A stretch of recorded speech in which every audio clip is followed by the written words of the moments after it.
Bien, continuamos el programa y como lo habíamos anunciado, Mariano González, exministro del Interior, se encuentra con nosotros. Bienvenido, muchas gracias. Nuevamente, bienvenido al programa. ¿Cuál es su opinión sobre lo que veníamos conversando al inicio, este informe de la Comisión Interamericana de Derechos Humanos? A su primera lectura, ¿cree que es un informe objetivo? ¿Cree que es un informe que contribuye propositivamente a mejorar la situación en el país, a esclarecer los hechos? ¿Cree que tiene un sesgo, como han criticado algunos? ¿Cuál es su lectura? Es un documento político, es un instrumento importante porque va a servir para que el Estado peruano asuma una posición y una respuesta frente a lo que el sistema interamericano de derechos humanos está viendo. ¿Sí? ¿Debía ser un documento político? Es que en esencia la Comisión no es un ente jurisdiccional. Correcto. O sea, la misma composición. Entonces diría que no se ha desnaturalizado el trabajo de la Comisión, No, que es coherente el informe con el objetivo y la misión que tenía la Comisión. Claro, y yo creo que más bien el gobierno debería aprovechar este documento para enmendar algunas cosas, ¿no? Por ejemplo, sí, es positivo el reconocimiento de que lo del 7 de diciembre fue un golpe de Estado, que la sucesión constitucional se ha producido y con esto, digamos, prácticamente deja sin piso tanto a los gobiernos a los presidentes de México y de Colombia. Por lo pronto. Así de claro. Por lo pronto. Eso es positivo.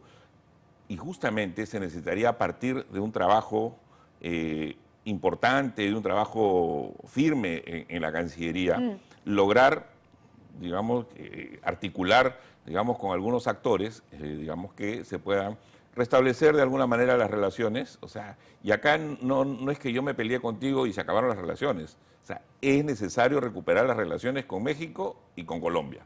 Y también es necesario manejar una relación mucho más franca, más abierta con Chile. Ahora, dentro de las críticas que se hacen, en un momento, si bien tiene que remontarse y crear un contexto el documento, habla de que esta crisis empieza el 2016, pero lo que vino a constatar es violaciones de derechos humanos en un periodo de tiempo limitado.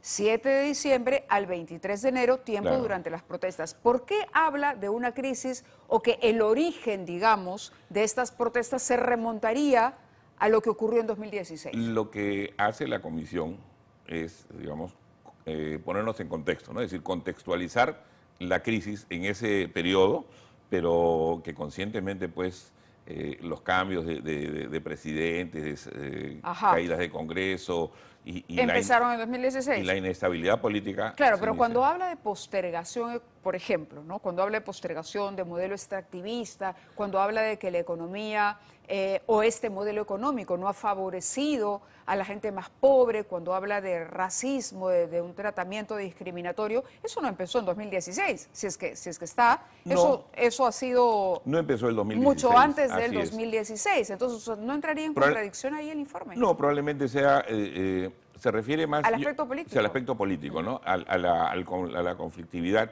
en la política, ¿no? Desde que lamentablemente pues no se reconoció el triunfo en ese momento de Pedro Pablo Kuczynski, o sea, empezó pues toda una situación y sería largo analizar, digamos, de varios hitos inclusive. ¿Qué consecuencias puede tener el informe a la larga? A la larga, evidentemente lo que nos está invitando a la reflexión, no solamente al gobierno, sino también a toda la clase política, a los medios de comunicación y a la ciudadanía, es saber que evidentemente pues hay un gran grupo de personas, de ciudadanos y ciudadanas, que en menor o en mayor grado nos hemos beneficiado del modelo.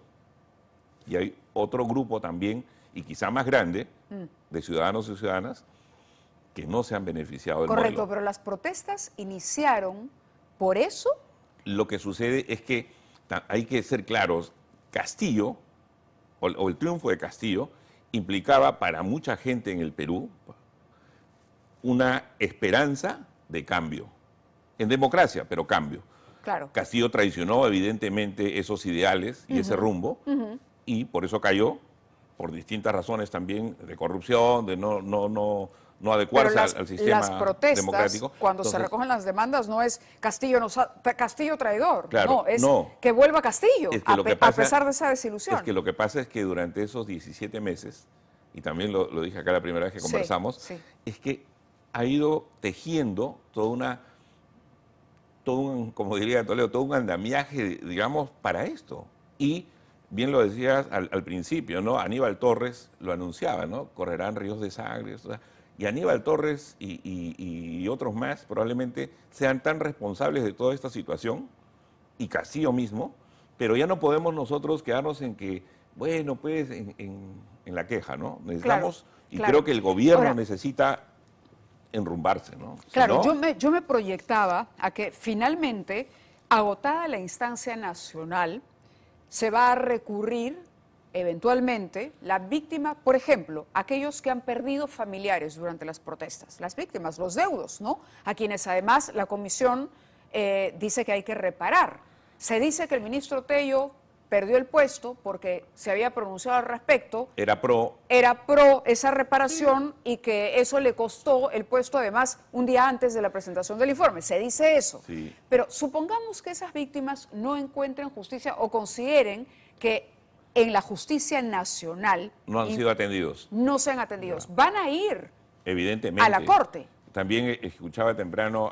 Y el insumo para la Corte que va a ser este documento. Así es, a uno de sus abogados, y evidentemente a Carlos Rivera, y obviamente en la posición el de abogado de la familia, de los deudos, tiene todo el derecho, pues, si el Estado peruano en la Administración de Justicia no atiende el pedido, de recurrir a instancias internacionales. Y en ese momento, como bien dice, sí, este documento, este informe de la CIDH va a ser útil, y además ya están diciéndolo con claridad. Hay situaciones que podrían constituir violaciones de derechos humanos. Si bien es cierto, la responsabilidad... Incondicional. Sí, es que es incondicional. Eso es lo que dijo, ahora el relator dijo incondicional. Así es. Pero ese condicional deja abierta la puerta para que, llegado el momento, si estos temas llegan a la Corte, de pronto ya en la Corte no se convierta en condicional. Por ejemplo, ¿no? Cuando se habla de reparación y de que las investigaciones sean oportunas y rápidas. Sí. Si no se encuentran los responsables, esto se dilata, ¿no? Ad eternum, y hay una demora, sí, también puede abonar a favor de, en su momento, demandas contra el Estado peruano. Pero no hay que olvidar que en el momento de ser el caso, que esto llegue a la Corte, allí sí, digamos, estamos en una sede jurisdiccional, ¿no? Es decir, el tribunal, ¿no? No es distinto a la comisión. Lo digo, la comisión, por más que esto no le guste a mucha gente, para mí respeto el sistema, y es una comisión, digamos, que tiene, pues, un componente político, inevitablemente. Mientras que la Corte es estrictamente jurisdiccional. ¿Y qué debería hacer el gobierno para ir culminando? Yo creo que el gobierno lo que debe hacer es atender las recomendaciones, mientras le sea posible, o en lo que sea posible atender, y la oposición y el Congreso, en vez de picarse, lo que debería hacer es, oye, ¿qué parte de mi trabajo no he hecho bien?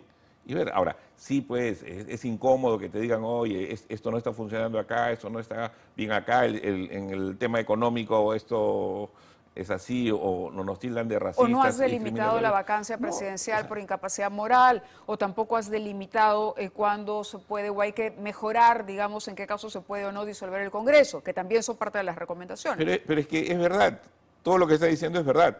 Lo que hay que hacer necesariamente desde el gobierno, yo creo que lo que tiene que hacer es revisar en qué parte puede atender las recomendaciones y en qué parte no. No tiene obligación tampoco de hacerlo, ¿no? Además, no nos olvidemos que procedimentalmente ya tuvo un espacio, tuvo primero 15 días y después otros 15 días más para enviar sus consultas, observaciones o disconformidad, ¿no? Al final, decía yo, la pita se puede romper por el lado más débil. Esa parte sí es muy delicada, ¿no? Y más allá del inicio, ¿no?, del programa, donde se exponía el comunicado de Fuerza Popular, o sea, sí creo que se deja nuevamente a las Fuerzas Armadas y a la Policía Nacional solas, ¿no?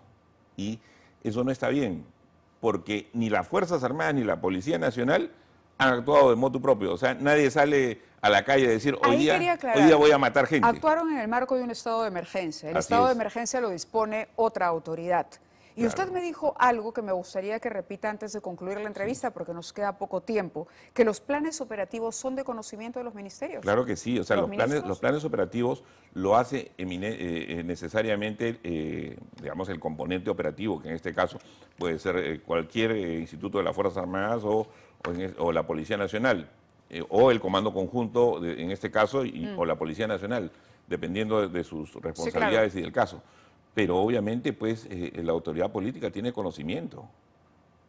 Tiene conocimiento, pero ¿tiene que autorizar o no? ¿Interviene en la autorización o no? Pero sí tiene conocimiento claro que del plan operativo. Claro, o sea, lo que creo que no se puede hacer jamás, y lo digo por experiencia propia, y los comandantes generales, tanto de las Fuerzas Armadas, cuando he sido ministro de Defensa, como de la Policía, aún discrepando en muchas cosas, es que la autoridad política, sea ministro de Defensa o sea ministro del Interior, tiene que tener la capacidad de respaldar a sus Fuerzas Armadas, inclusive en el momento más difícil. Yo, que apuesto por el sistema interamericano de derechos humanos, que soy un progresista y creo además en el sistema de derechos humanos firmemente, también creo que hay que respaldar a nuestras Fuerzas Armadas cuando cumplen misiones. Y si hay excesos, y si hay violaciones inclusive de derechos humanos, también tenemos que asumir nuestras responsabilidades.